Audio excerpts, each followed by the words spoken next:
Zohran Mamdani authentic? A debate with Tinfoil Pat, Two-A-Days Dan, and you, the Willisha. 2. Karine Jean-Pierre continues to give incredible insight and incredible interviews that make you wonder how she was ever the White House press secretary with Kennedy. 3. State of Texas has sued Tylenol over links to autism. We're going to be joined by Texas Attorney General Ken Paxton.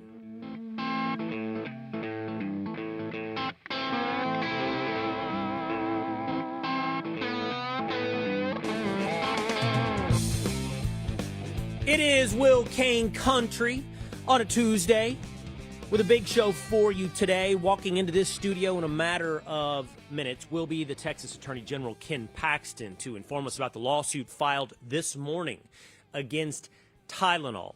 Deceptive marketing, depriving the consumer of known information is the allegation of links between autism and Tylenol. Plus, joining us in just moments will be Kennedy, the host of Kennedy Saves the World. But let's get into it with story number 1.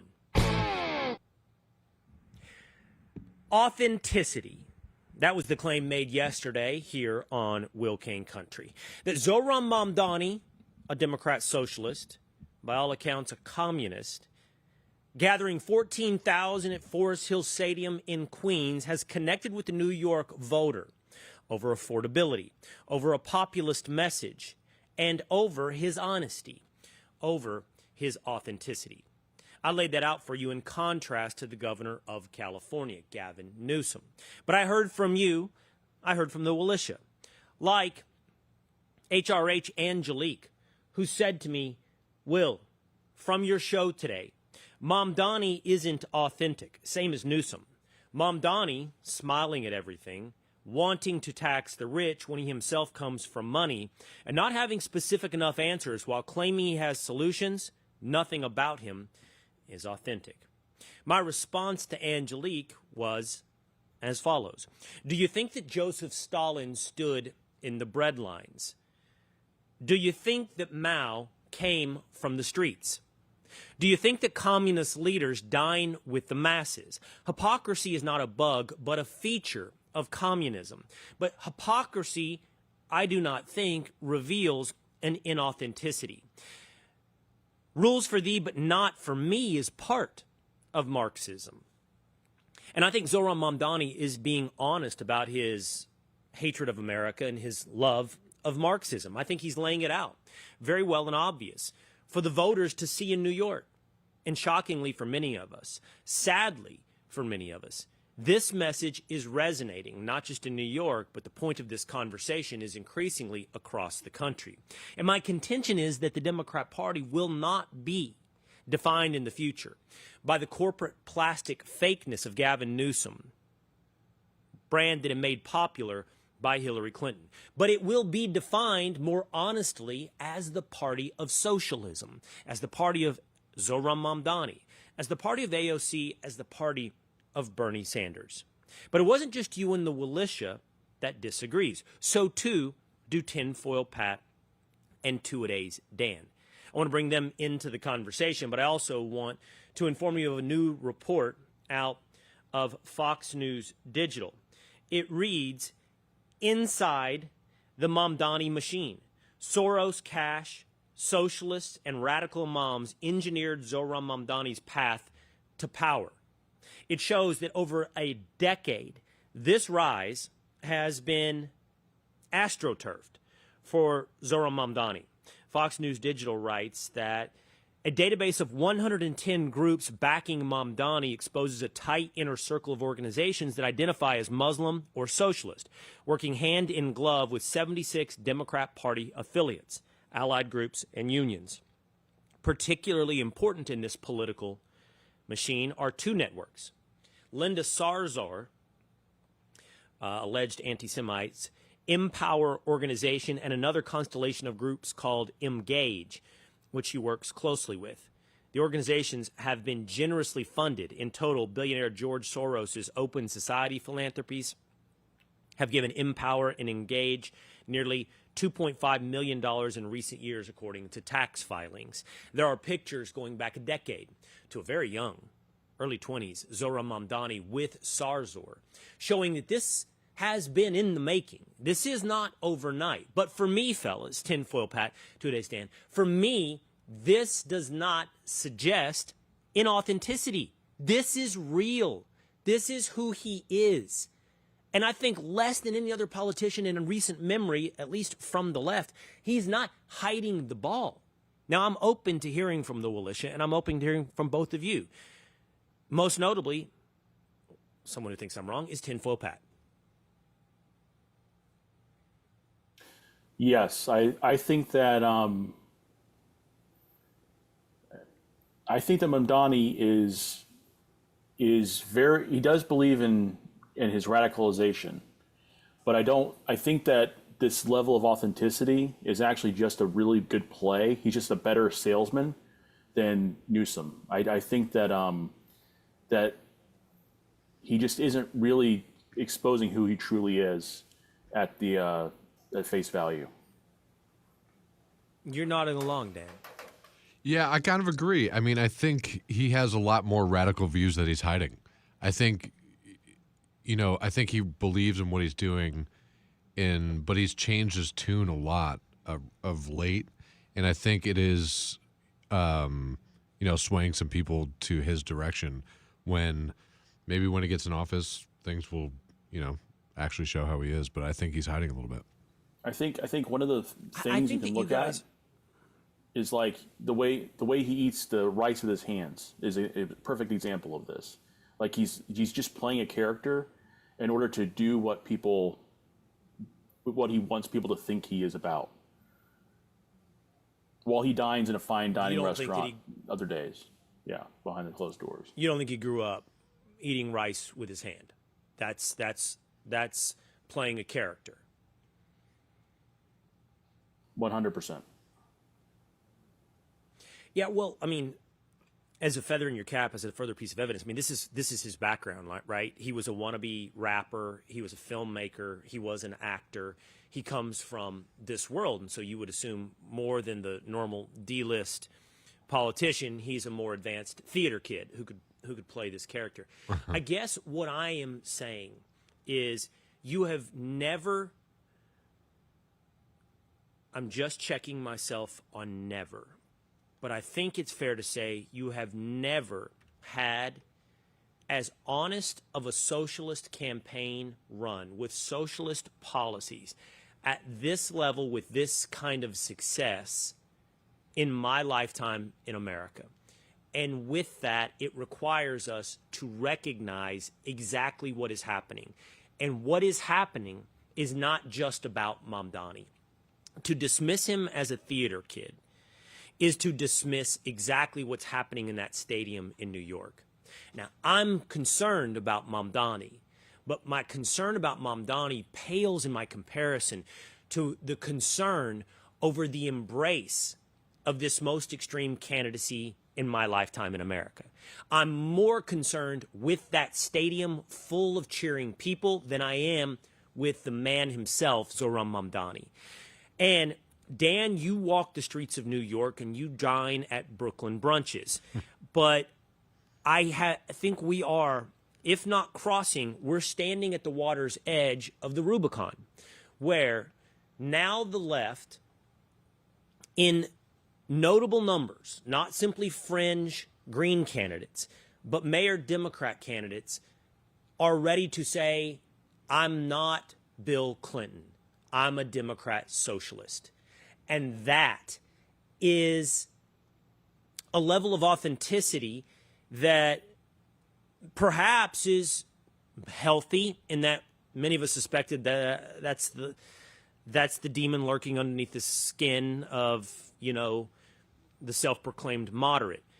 But I just think that Zohran Mamdani is more out front about who he's been and has been received with more warmth and openness than I could have ever anticipated. I know New York is left. I guess I didn't know fully that New York was Zohran Mamdani. And that has forced honesty into the American political discourse. And my suspicion is it's only the beginning. It's only the beginning. We will have these same debates on presidential debate stages within a matter of years. Not decades, but a matter of years, where we will have candidates running for president. We will have candidates running for Senate. We will have candidates running for governor that, success or failure, win or lose, will be honest about their vision of America in the way that I feel like we've achieved some honesty from Zohran Mamdani. Back to you guys one more time for one more round, 2 a day stand. No, I was curious what you think about how he compares to like a Bernie Sanders, who's already been on the presidential stage, because he's a democratic socialist. Yeah. Where does he? We've already seen that. We've already seen people like that rally around someone who calls himself a socialist. I think in that regard, Better version. Yeah. in that regard, like people, the reason that he's succeeding is because of populism, and there is a strain in American society where people are concerned about certain things, and what he's doing is he's kind of hiding. He's like hiding the socialism part of it by highlighting people's concerns and problems, but not actually giving them real solutions and like what he would actually do. He's toned it down. I don't know if he's hiding. I He think. toned it down, yeah. I mean, like people think that they can fix the problems. I think socialism has always come through the Trojan horse of populism to solve your affordability problems, to give you cheaper bus fares, to create a public grocery store. I think it's pretty obvious. Then again, I also thought it was obvious with Barack Obama. Let's discuss this. Plus, Gavin Newsom is mad that Joe Rogan just won't invite him on his podcast, and you've got to hear the latest interview from Karine Jean-Pierre. Coming up with Kennedy on Will Cain Country.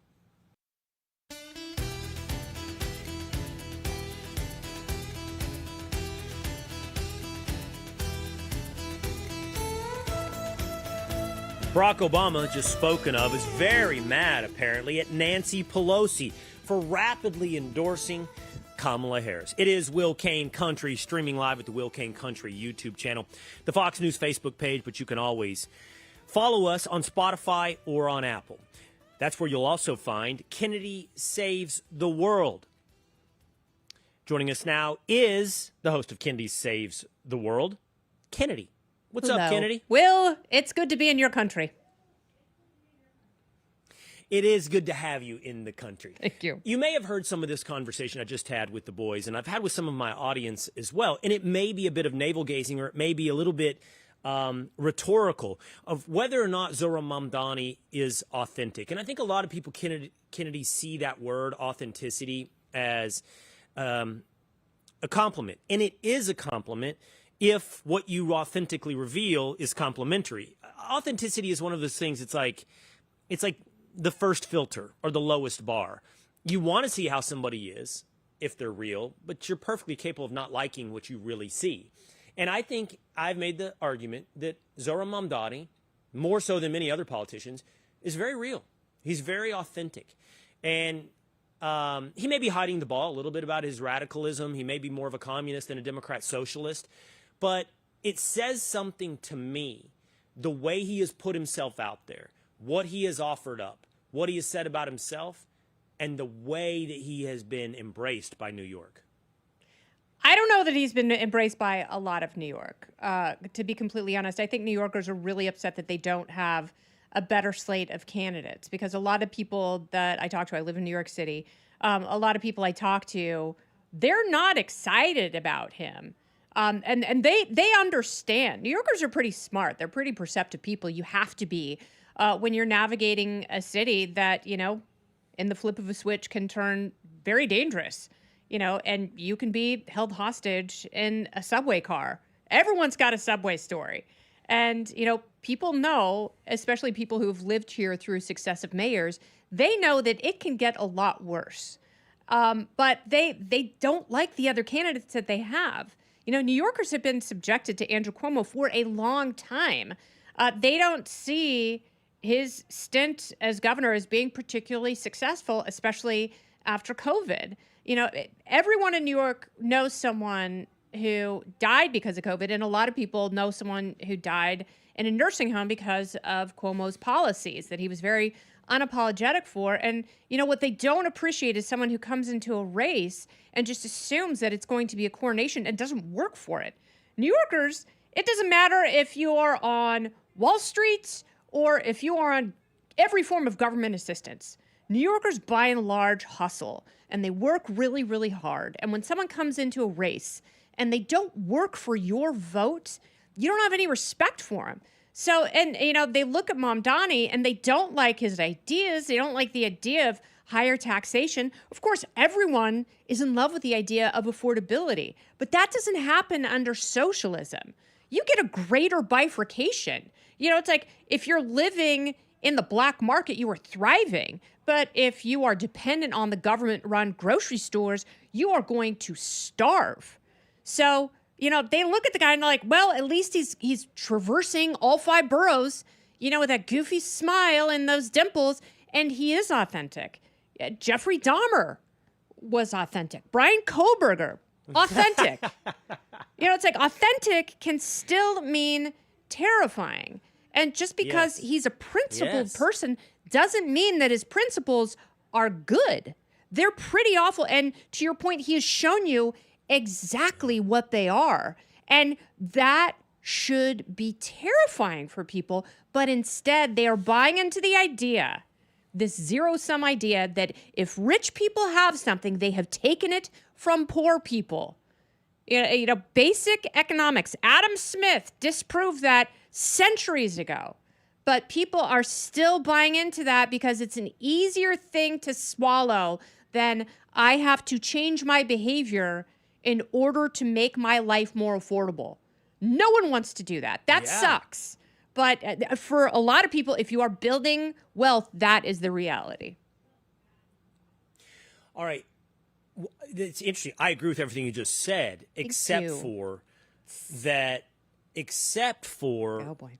your dismissiveness of his embrace inside New York City, and that he is benefiting from simply being a workhorse who visits all 5 boroughs. I think there are a lot of people that are ready to accept that message that you just gave. That message of it's somebody else's fault, my station in life. And I'm having trouble with inflation, so I want a city-run grocery store, or I want to ride the bus for free. I think that message resonates. Yeah. And I don't think it's just about New York. Nobody saw Donald Trump coming. Nobody saw it coming, okay? And then he redefines the Republican Party. First, he's laughed at and dismissed, and then they have to later reconcile themselves. I'm talking about mostly people on the right to him. And the dire straits of the Democrat Party and the left in general makes it wide open for someone to come in from seemingly out of nowhere and redefine what it means to be a Democrat. And I kind of think that's happening, Kennedy. And I'm not saying it is Zohran Mamdani. I don't think Zohran Mamdani has national political potential. I don't think. But I think what he's talking about has national political potential to win a primary for Democrats. That's what I think I'm seeing here. I mean, Bernie almost New did. York Bernie almost won the nomination. Yeah. Yeah. And so what I guess I'm looking at is that we're arriving at this point in America where the Democrat Party is ready to become and known as the Democrat Socialist Party and run on those types of ideas and maybe be championed by someone. The field will be full of Cuomos, right? It'll be filled with the corporate Democrats. But on that stage will be someone. And it's hard because AOC is kind of a clown. And I don't know. I don't know who that character is. But I do think that's what's coming, and I don't take that unseriously. So Pete Buttigieg has zero black support. He's pretty good in debates. He is. By the way, just endorsed Mamdani. He Yeah, seems to be falling into the corner of Mamdani. I saw that. And it just goes to show you that the Democrat Party is not a principled party. This is a party without a leader that is desperate for anything to stick to the wall. They've thrown all sorts of spaghetti at it, and nothing is sticking except for, they do have ideas. They do have principles. Those principles have resulted in 100 million deaths worldwide because you cannot uncouple socialism from communism, no matter how you shellac it, no matter how you try and paint it.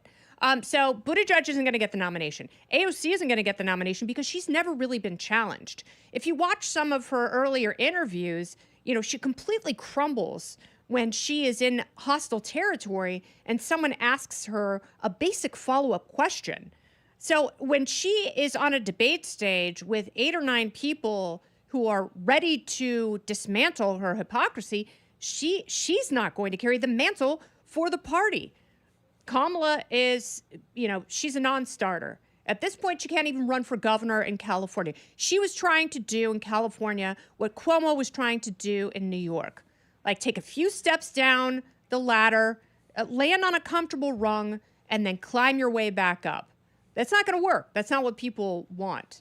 I think Newsom, I can't stand him, but in terms of how the field is shaking out right now, he will be the best, most practiced debater on that stage because, like him or not, and I can't stand him, he at least puts himself in the company of people who diametrically oppose him. And all he has are rhetorical manipulations. The guy is completely empty. The facts are not on his side. You know, he is not allergic to bald-faced lies. So but he will study other people's weaknesses. And using that will be his winning strategy. All right, let's talk about him for a moment. Okay, Governor Gavin Newsom is upset that he has not been invited on to Joe Rogan's podcast. This is what he's having to say today about Joe Rogan. He hasn't, for years and years, he's been attacking me, and it's one way, and he won't have me on. He's consistently not having me on. By the way, I'm moving on. I have no interest. You're done with him? Joe Rogan's the Facebook of podcasting. He was sitting across one of the brightest minds in podcasting right now. The guy was in the mic. Mm-hmm. And there are a lot of people at the mic doing extraordinary things in podcasting. Joe Rogan's got a pretty big audience still, though. You know what? But with all due respect, if he has a big audience but he doesn't have big enough confidence, I didn't go there, to have me on. Well, you've called him a chicken. He's been attacking for... here's the thing. These guys, they all have something in common. It's one way. They attack, they belittle, they demean, they take things out of context. This is what the interviewer is talking about with Gavin Newsom. Gavin Newsom on X, in response to some Joe Rogan criticism, posted "Bok Joe Rogan" and then an emoji of a chicken, calling Joe Rogan a chicken. Gavin Newsom really badly wants to be on Joe Rogan's podcast, and he's really upset Kennedy. Now he hates him, you know. I don't want to go on. She won't date me, so I hate her. She turned me down. She's ugly. She looks fat in that dress. So I hate her. She's super ugly. Yeah. I don't like her. You ever seen how chopped she is? Minute she calls, minute she snaps. What's up? I thought I had to turn to my teens and ask them, like, is chopped like shredded? Because I just assumed they were the same thing. Because it sounds like something you do with a sharp object to meat. And they're like, no, chopped is ugly. And I was like, all right, you guys are just making stuff up at this point. I cannot co-sign. So different than what you did back in the day on MTV. So we didn't just make up slang in our generation, but the kids these days, they're just making words up. They're just making things up. Get off my lawn, Gen Z. But also, Newsom has not risen to the level where Rogan has to offer him 3 hours. Rogan doesn't do a 10-minute interview. He does a full 3 hours. I don't want to hear Newsom for 3 hours. No one in Joe Rogan's audience does. I did it. I listened to Joe Rogan for 2 hours. I listened to Gavin Newsom for 2 hours on Sean Ryan. Yeah. Sean Ryan had him. And I was curious. I was like, okay, I want to see, right? And it's a lot like what he did in a debate with Ron DeSantis, but just more bro to it. More like, yeah, man, more bro, more, everyman, locker room, PC principal guy. But it's a lot of twisting of facts and twisting of stats. He is the best at that. He can twist anything he can literally turn people moving out of California because the policies are so bad into a positive for California. I'm telling you, he does it. He's got a line. He's got some stats, and he will they're make all, it they're sound all like racist. and everybody loves California. They're hobophobes. They hate the hobos. And good riddance. I'm glad they're gone because it just leaves the best of California behind. Yeah.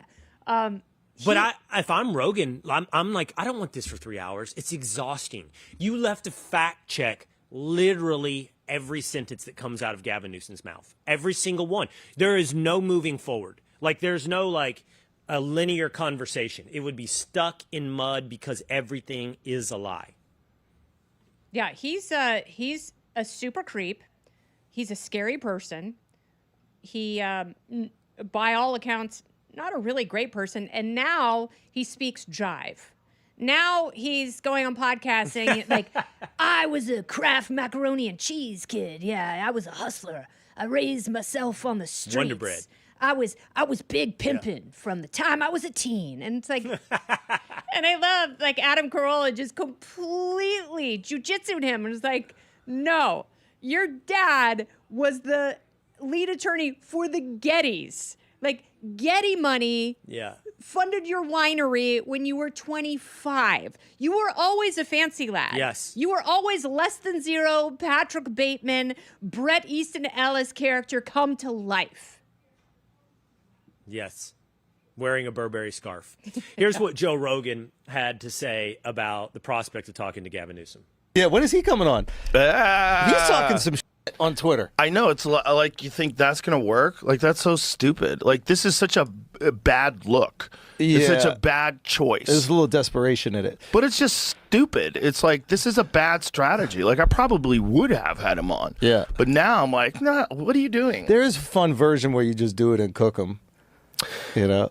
He'll cook himself. I mean, that He'll seems cook to be himself. All you have to happening. do is just ask him questions. Yeah, it's like, why are people leaving? Well, why do you say this thing all the time where you rattle off all the good things about California? When anybody says something bad about California, it's like, #1 in Fortune 500 companies, #1 in higher education, #1. It was all that shit before you were there. It was all that forever. It's because the weather's perfect, man. It has nothing to do with you.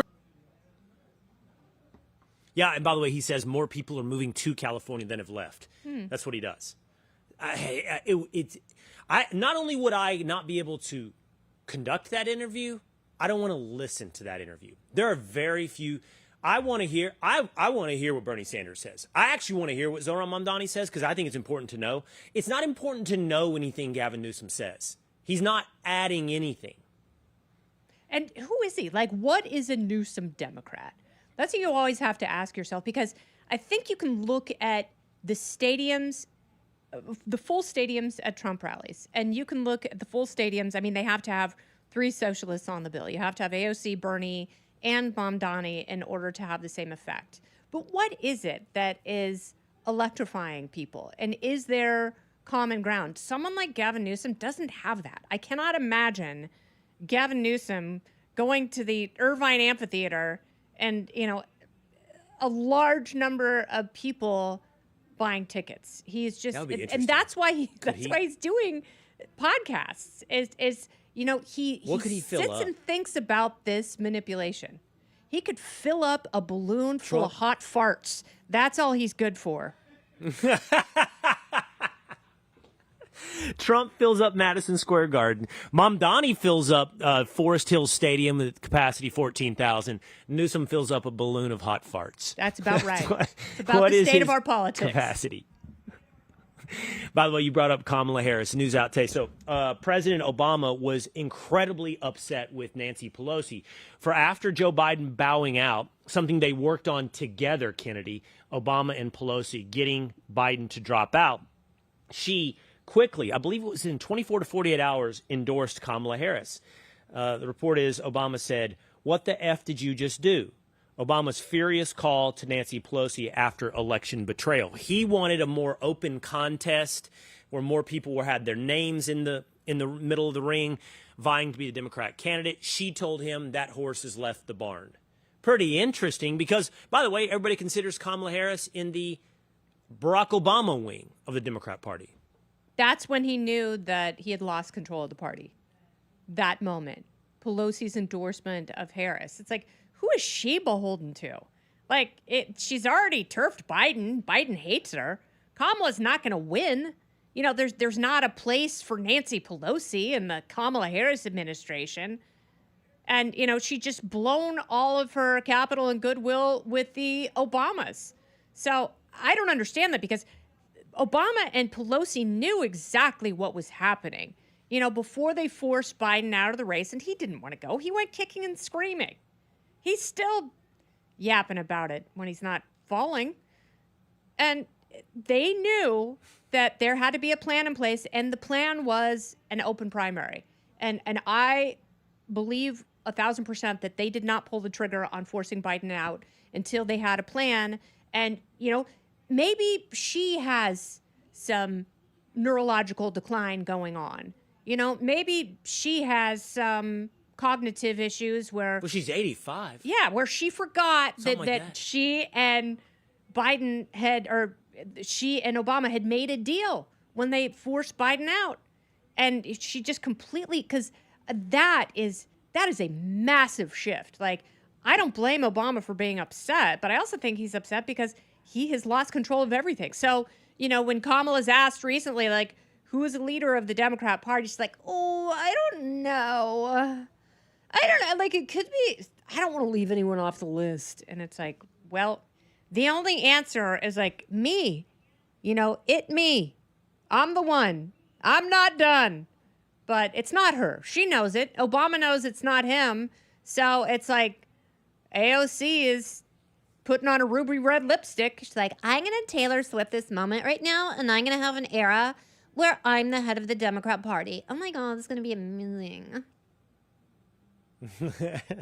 How about this from inside of Biden camp as well? This is New York Magazine. The writer is Isaac Chotiner. He has an interview with Karine Jean-Pierre. The headline reads, Why Biden's White House press secretary is leaving the Democrat Party. Karine Jean-Pierre feels that Democrats were so mean to Biden that she is becoming an independent. Inside it, the Q&A reads like this, Kennedy. I'll do my best. I don't think you have a transcript in front of you. It deserves a dramatic reading. The interviewer says, I'm not sure what you're saying. I believe this is from the interview. No, now says Karine Jean-Pierre. Wait a minute. You're saying this was their thinking and they were kind of predicting, but nobody knew this was going to happen. Nobody knew that Joe Biden was going to win in 2020. Nobody knew that what was going to happen in 2024. People believed in their hearts that Kamala was going to win. They believed it. They saw the polling and they thought she was going to win looking at the polling. Nobody knew anything. I'm only bringing up the polls because you brought up the polls to me. The interviewer says, sorry, I'm not trying to be dense. I'm a little unclear about what this has to do with Democrat leaders and Democrats in the country thinking that Joe Biden was going to lose to Donald Trump, which is what all the polls showed, and therefore thinking he should be replaced. Okay, wait a minute, she says. Hold on a second.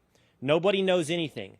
Nobody knows what would have happened. People also thought if you replaced Joe Biden, we were going to win or have a better chance of winning. Millions of people who showed up in 2020 didn't show up in 2024. We can't forget that there was this incumbency issue as well. This is real. There are like several G10 countries with incumbents who did not get reelected. There was an incumbency issue as well.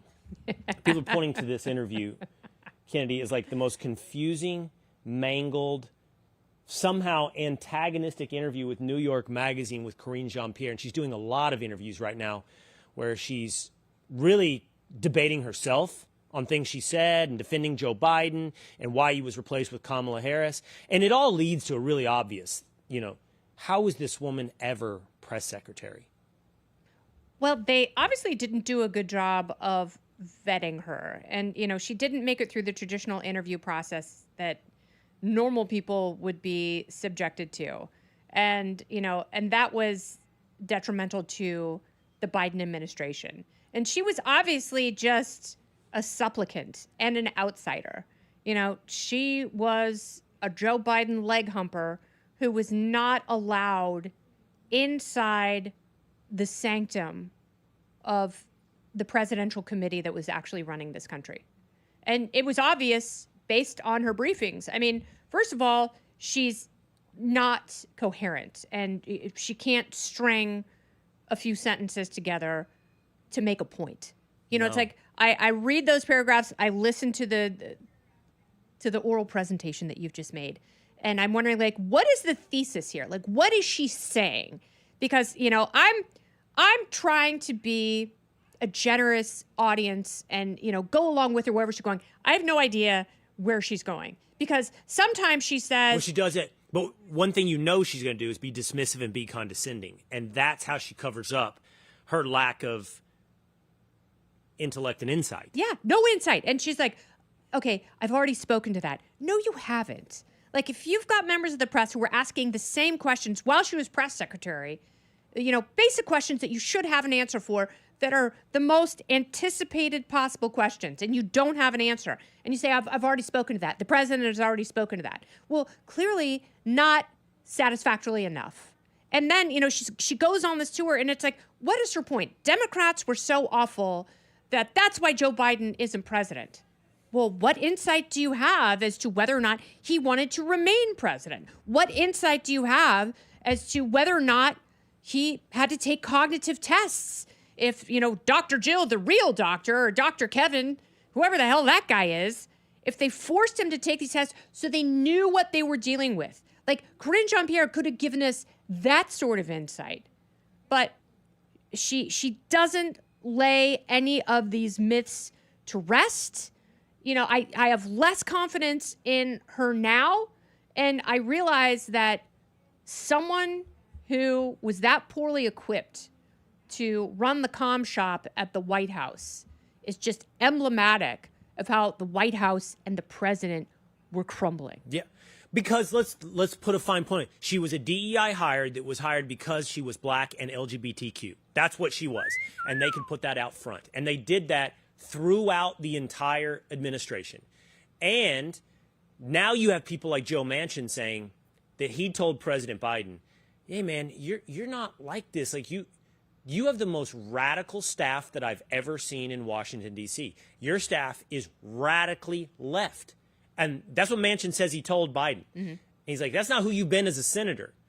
And the way that they got that way is by prioritizing things like DEI and putting someone like Karine Jean-Pierre in place. And it wasn't just her. It was all throughout the administration. That's what happens when you are devoid of ideas. You know, you think gestures like that and virtue signaling will take you to future victory. And it's just not going to happen because at some point, DEI is not an operating principle. It's, you know, it's great in theory, in that there are people out there who look around and say, why haven't certain people in this country received the same opportunities? That's a valid question. But trying to fix the outcomes doesn't lead to better policy, and it doesn't lead to better decisions or manifestation for people who are truly hurting. And so they look at this and they go, that's just empty virtue signaling. That does not bring down the price of groceries. That does not help me save for my future. That does not give me confidence that at some point I'm going to be able to buy a house. It's empty. Right. And that's emptiness versus the real danger of socialism that is lurking. And it's because they offered nothing that socialism filled that void. And that is the danger that we are going to be stuck with. Totally, to bring this full circle. That's where we are. Or very, very, it's where you are in New York, and where I think we all will be soon in this country. Check her out on Kennedy Saves the World. Thank you for hanging out with us today, Kennedy. Always good to see you. You too. Thanks, my friend. Okay. Texas, the state of Texas has sued Tylenol over links to autism. We have the Texas Attorney General Ken Paxton joining us next on Will Cain Country.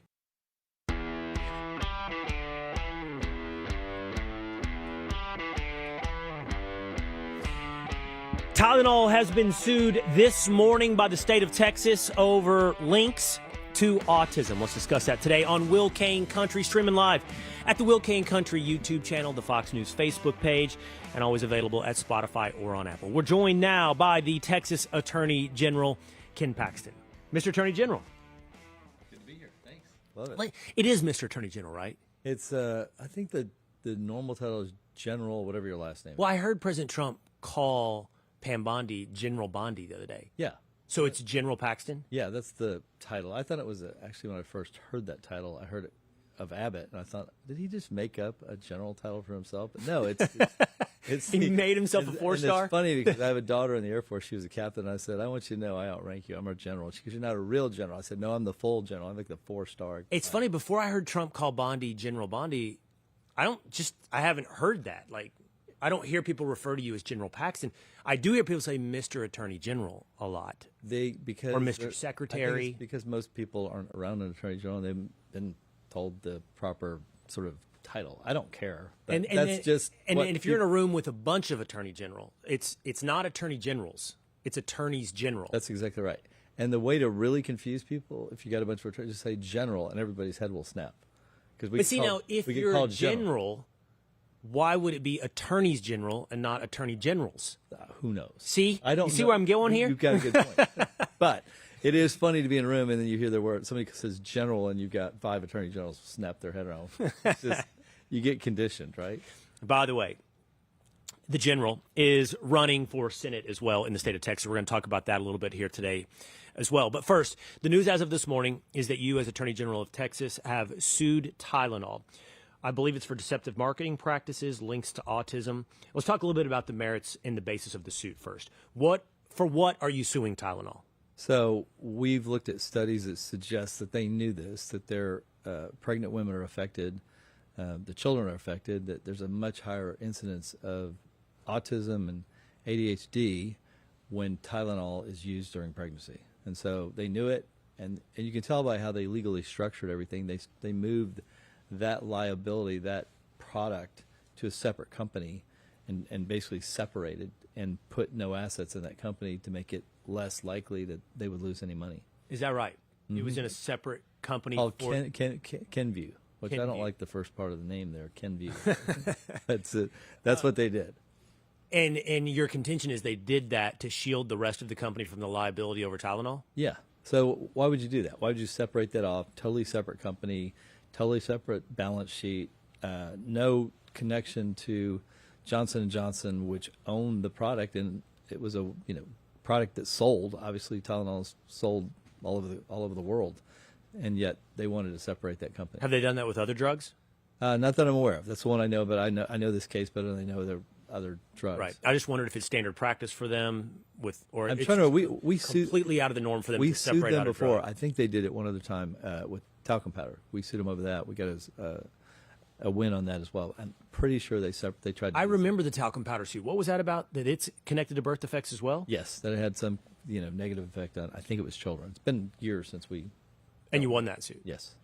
Now, famously, the Trump administration, HHS Secretary Robert F. Kennedy introduced this idea that Tylenol could be linked to autism. After that news, after that press conference that day, people did dig back. There are warnings. There have been in the past. Tylenol has posted on social media saying it could be connected to birth defects, neurological birth defects. You brought up ADHD as well. So it would seem to me, for your suit to be successful, you have to establish 2 clear things. Number 1, that it is connected to autism, and 2, that they knew it was connected to autism. Yeah, and that's when you file a lawsuit, that's part of what happens, discovery. You get to ask them questions, you get to get their documents, you get to see what they knew. So part of the litigation process is that, discovering what they knew, when they knew it, and what did they know. What about the first question, that it definitively is connected to autism? That would be something they would try to get I assume, the entire suit thrown out. You can do that. Can you do that in summary judgment? Like there's no causal link here, so everything else. Sure. If we, but hopefully we would at least have the opportunity to do discovery before they get summary judgment, because they'd have to show a pretty high likelihood that we had no chance of winning summary judgment. Well, a motion to dismiss would be first. Summary judgment is later in the process after you've had the opportunity to do some discovery. And if we did discovery and found no connection, but we also have studies that we're relying on. So we're going to be looking at what they knew, and also the studies, the scientific studies that we've already had. Those studies are key, right? Because thank you for reminding me of what I've forgotten from 3 years of law school. But a motion to dismiss will be the first thing that you see, and that will be based upon, I'm sure, a defense they're going to make, which is it's not connected to autism. Yeah, so a motion to dismiss, typically you have to accept everything being said about you as true, and you still win. So I don't think that's going to happen. But you have true. studies. But to the point, you do have studies. I'm sure some of the same studies that were referred to by the Trump administration that acetaminophen is connected specifically to autism or neurological disorders more generally. To autism and ADHD. Okay. So those are the two that I know that we cited and that I'm aware have a higher incidence when you take acetaminophen. And what about? I'm sure one of the things they'll say is it's autism is multi-causal. Like, even if there's some link here, it's not enough. Sure, I'm sure they're going to say that, and we'll be trying to show that the acetaminophen is connected to the higher incidence. That's what the study indicates. And likely some of their documents are going to tell us more information about what they knew and whether they knew that. And the fact that you talked about, I think it was in 2017, they did discuss the fact that there was a connection. So I think they knew it, and the fact that they separated off that liability and that particular brand was separated off to a separate company that's no longer related to Johnson. Yeah, it's very curious. They're putting out warnings on social media for them to be completely innocent now. Right, and the separation of the companies. Why would they do that? Why would you take a product that's very profitable and separate it off and want nothing to do with it? What about, and I'm just thinking through the merits of this with you, once they put that warning out, do they actually absolve themselves of some liability? So you can make an argument that there is some of that, but at the same time, if they knew that there was higher incidence, I think they had a higher obligation to potentially stop marketing the product. And then there's a timing issue as well. Yeah. When did they know, if they knew? Exactly. And then when did the warning go out? How long was Tylenol marketed as safe for pregnant women before they ultimately put out a warning, hey, it's not that safe? Yeah, I would guess most pregnant women, had they known that, would not want to subject their children to autism and ADHD. That's a long, it's a lifelong problem. So it's a pretty high risk for the pregnant woman to continue on something they knew that they had knowledge of. So most pregnant women actually consider Tylenol and acetaminophen to be one of the more safe pain relievers to be taking during pregnancy, and that's based upon recommendations to doctors. And I'd be really curious, because pharmaceutical industry at large markets directly to doctors. Sure. What kind of communication was there out there to the medical profession that this is a safe drug? Well, we certainly went through all of that with the opioid crisis, right? Doctors were told that they weren't addictive, and they prescribed them, or they were told they weren't very addictive, and they prescribed them, and so we ended up with a lot of addiction, a lot of trouble, because the pharmaceutical industry was not honest with the doctors. Right. And we proved that we got a settlement over that, a couple of years ago, because that's exactly what happened. Right. Do you see a lot of parallels there? I do see some parallels. The fact that they knew and they did not disclose because they were making such tremendous profits on the product is a problem. That's why we're here. That's what we're here for, is to stop those type of things from happening. And when they do, hold people accountable, one, to provide restitution for that situation, but also to send a message to other companies, hey, you can't trick people or defraud them or trick them into taking a product that's not good for them. That's bad. That's a bad company. I want to ask you about the Senate race. Maybe we'll save that for last. I want to ask you, and you and I have had this conversation in the past. So this story is nationwide, first of all. The trend of seeing more and more judges being lenient on crime, offering criminals, convicted criminals, multiple chances at redemption, out early, given probation, whatever it may be. We've seen this in North Carolina. We see it over and over. We see it here as well. And I did the story a few weeks ago, and I had some personal connections to this story that made it land at my doorstep, but it's in your backyard there in Austin, where a young 17-year-old boy, his name was Spencer Wheeler. 3 years ago, he had his own troubles, and he bought Percocet on the internet, right? Or so he thought. Mm-hmm. But what he actually ended up getting was fentanyl from a drug dealer that knew it was fentanyl and who had killed someone else 2 or 3 months prior. So he'd already killed one person. He was aware that his drugs were killing people, sold it again to a 17-year-old, killed this kid as well. Kid dies. It's now been about a month. It was in trial in Travis County. And I know that the prosecution wanted 15 years in jail. This is prior to the new law that says you can be prosecuted for murder in this case. And the defense said, we'll take 10 years in jail. Couldn't come to agreement, so it goes to the judge. The judge gave them 0 years in jail. gave him 10 months probation. And I think everybody's asking this question across the nation. What can we do about these judges? So it's challenging because they're elected. These judges are chosen by Austin residents. They're elected. Same in Dallas. And George Soros has had a lot of influence on electing these judges who don't want to follow the law and who are doing things like this that are unreasonable.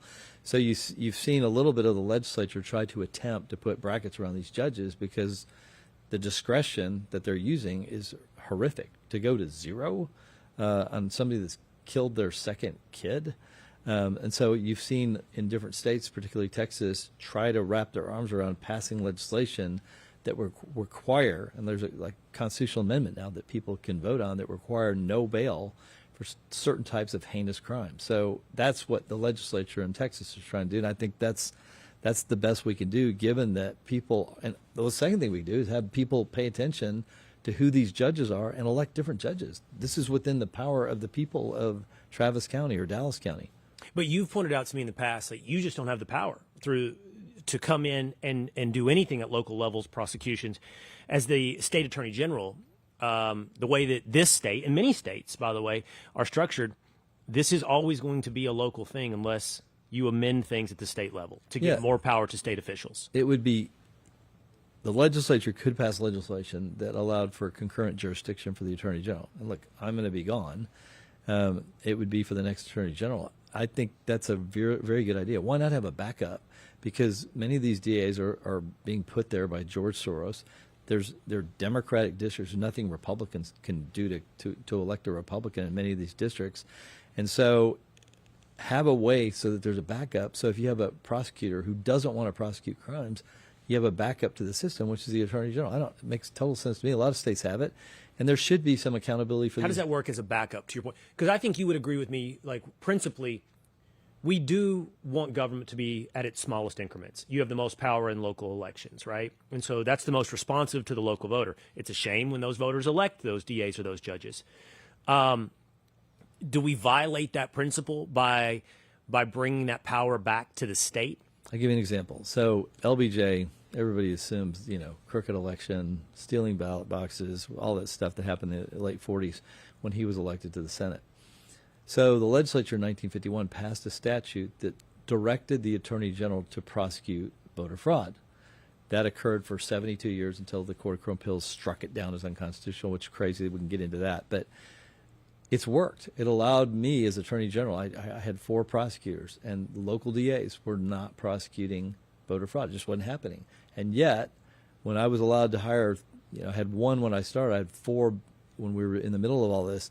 We had hundreds of cases of voter fraud, and we were winning those cases. So it is going on.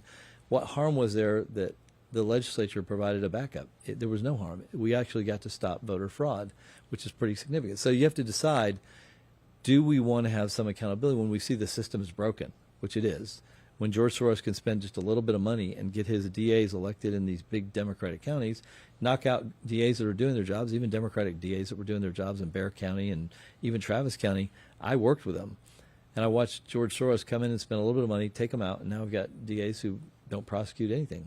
And so it would be nice to have a backup to that so that a statewide official can step in and say, okay, we're going to take on some of these. We can't take them all on. We would have so many resources.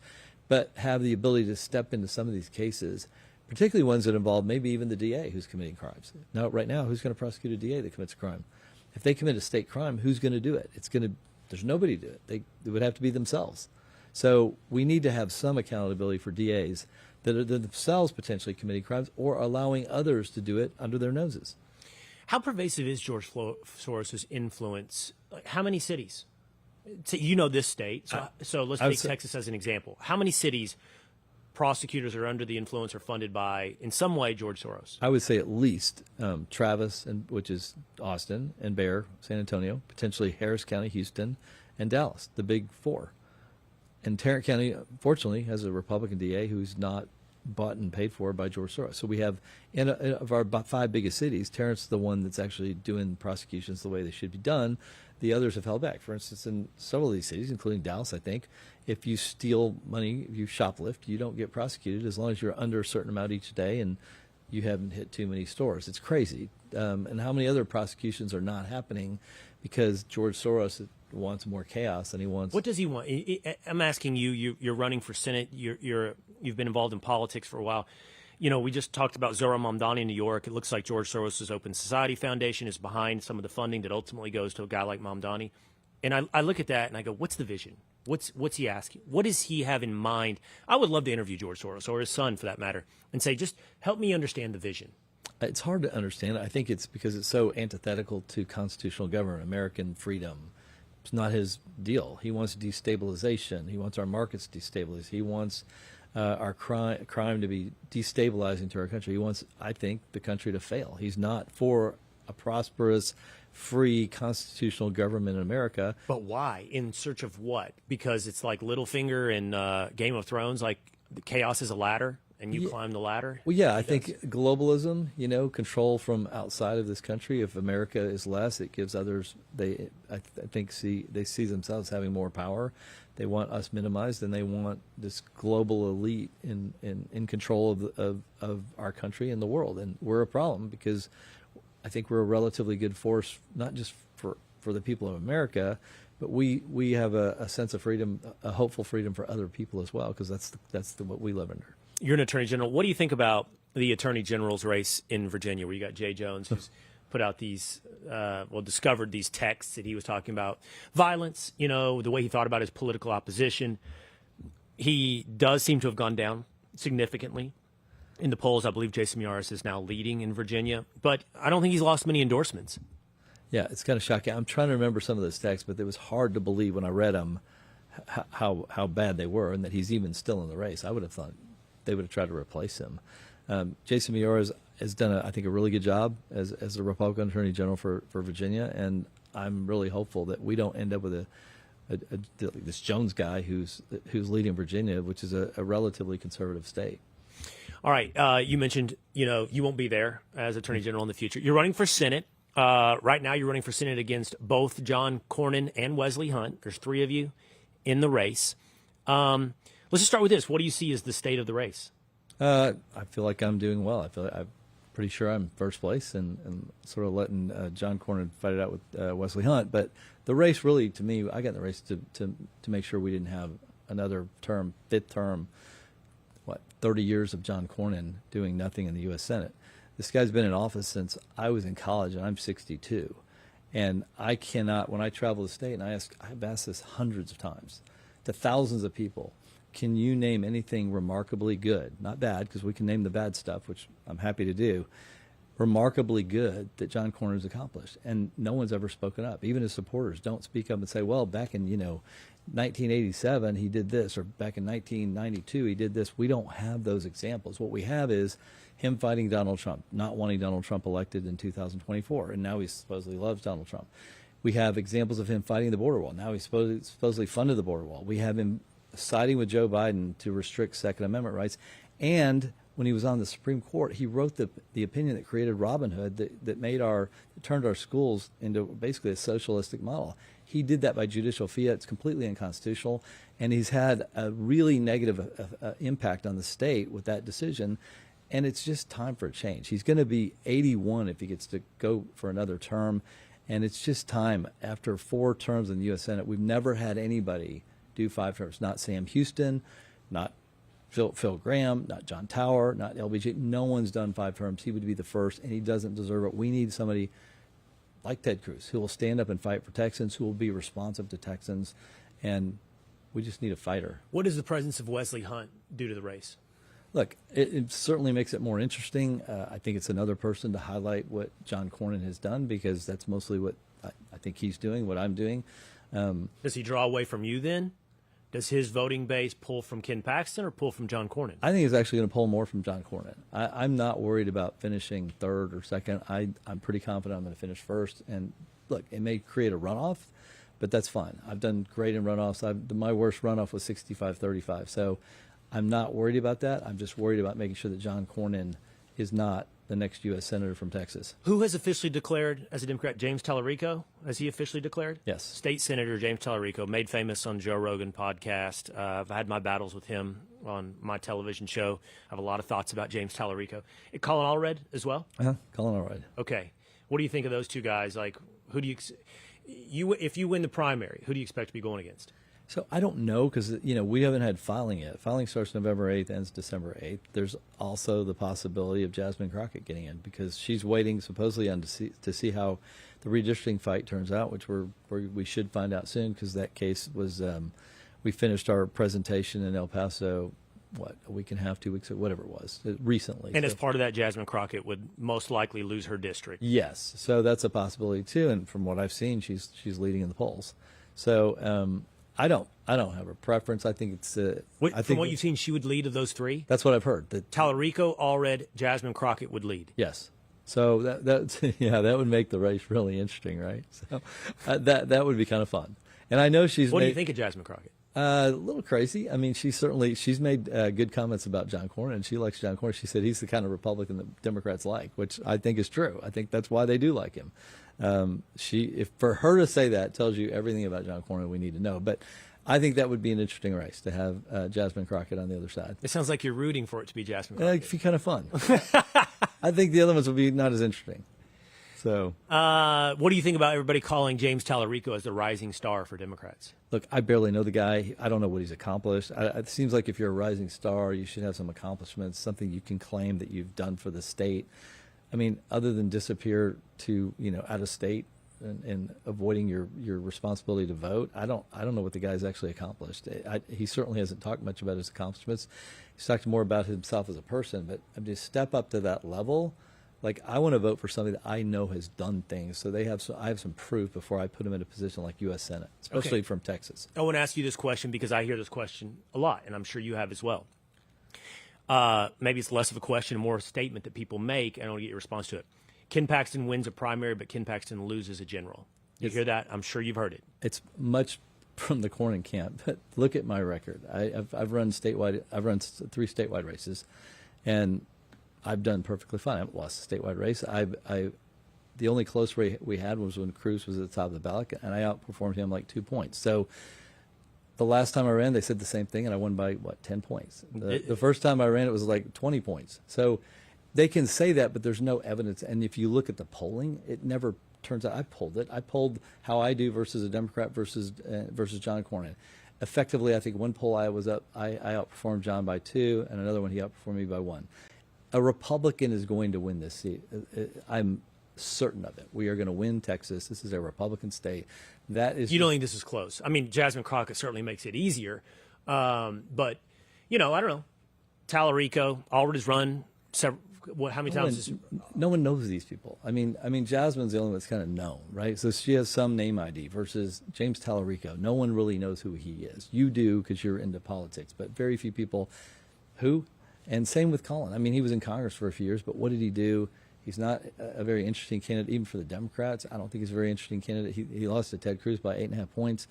I just don't see them as being a legitimate threat to win a general election. I'm not saying I'm not going to go out and work, but that's just a talking point because John Cornyn didn't have a reason to convince people to vote for him. So it's, I'm the only one. Well, Democrats seem to believe the talking point, though, right, General? I mean, they talk about Texas becoming purple. They pour money into this state. They seem to think that this can be a state that is eventually won by Democrats. Well, you can always say that, right? They've been saying that for the entire time I've been in office.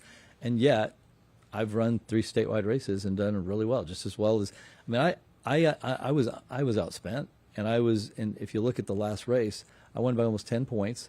I think I spent $6 million. I think Dan Patrick won by about 10 points. He spent $25 million, and I think Abbott spent $150 to $200 million. He won by 11, so he got an extra point. Okay, if I'd had $200 million, I think I could have gotten an extra point. But for what I had to do in the primary, I spent most of my money in the primary. What I had left, we did really well. We got a lot of bang for our buck, and we did extremely well, winning by double digits.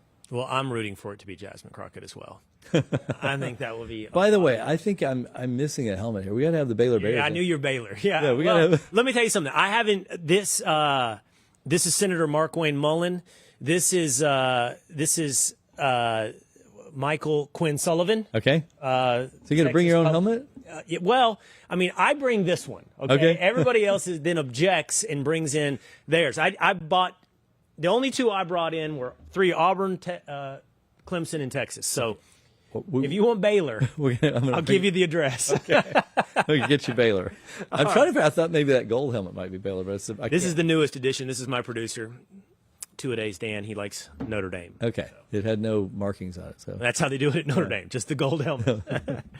Send me. By the way, Baylor suing Boston University. Really? See that? I did not see that. Oh yeah. Wonder if I should join. Trademark infringement. Oh wow. The interlocking BU. Oh, interesting. Yeah. Apparently they had an agreement for years not to step on each other's toes, and now Boston has done that. So here we go. Here comes Baylor. It's, I thought you'd be right in the middle of that. Massachusetts versus Texas. I should be in the middle of that one. All right.